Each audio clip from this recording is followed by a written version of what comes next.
what really stuck in my mind that made this one of the greatest teams that Herkimer ever had, and we had 9 national championship teams here, and the one that really made them stand out was that they started the streak, but they started the streak because they were on a mission, and every team after that for those 5 straight years was on a mission, and they made sure they got it done, and they didn't want to be the first team not to win it. So those 5 years in a row, which started with the 92 team, and that's why they're being honored here tonight.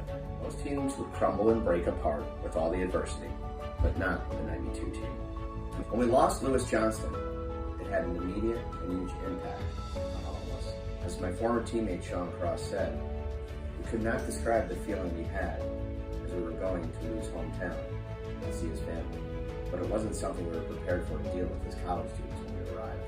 Very resilient, you know, and when things were tough, you know, like Murph's injury, they met up to every task that they had to. Got to know their families really well, not just, I mean, if we had a game in Albany, we usually had a get-together in Albany.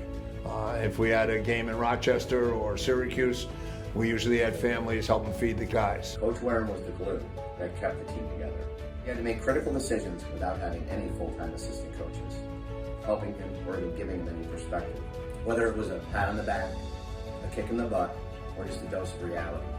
He did it his way, and he did it the right way. Schools they went to, like D1 Butler, we had 4 kids. Stony Brook, great school.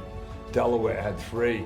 Springfield, Delphi, Marist, Alfred, Salisbury, Mount St. Mary's. We had kids going from Herkimer going to Cornell from that team. 2 to Syracuse. And they were captains of the team at Syracuse, and when we won the national championship for Syracuse. Penn State, UMass had another 2. So they were great, they did a job, they did what they had to do in the classroom, and they were great leaders on and off the field. An exceptional senior class. And we had a lot of great kids. Of those guys that I named that went on to 4-year schools, that's 32 kids. And that's pretty remarkable. For one junior college, we sent 32 kids on to Division I, Division II, and Division III teams. It was exceptional. Played a tough game out of Corning Community College. I mean, a long ride where you left here at 6 and you didn't get there till 11, you know, for a 1 o'clock game. That was a haul. And, you know, we barely beat them out there, and then later on in the year, we beat them in the regionals, in the regional championship game, Region 3. We beat them, I wrote it down, it was 25-3. So, you know, they were, you know, very resilient. The championship game was against Nassau. A lot of people don't even know who Nassau is. And Nassau Community College on the junior college level is like the Warriors or the Celtics. I mean, these are teams that don't lose.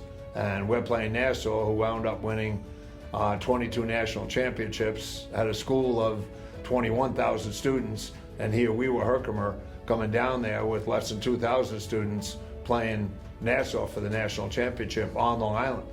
And we had an unbelievable game in the goal with John Ivory. You know, led us. He was an MVP, and you know, it wasn't just John. We beat him 9-6, but it was a war. It really was. And these kids, they got it done. The 92 team was the definition of a team. Yes, we had our fair share of superstars, but in the end, we put our egos aside and did what was best for the team. They were a very close-knit group, and couldn't be prouder of their being named at one of the teams that's going to be remembered forever at Herkimer.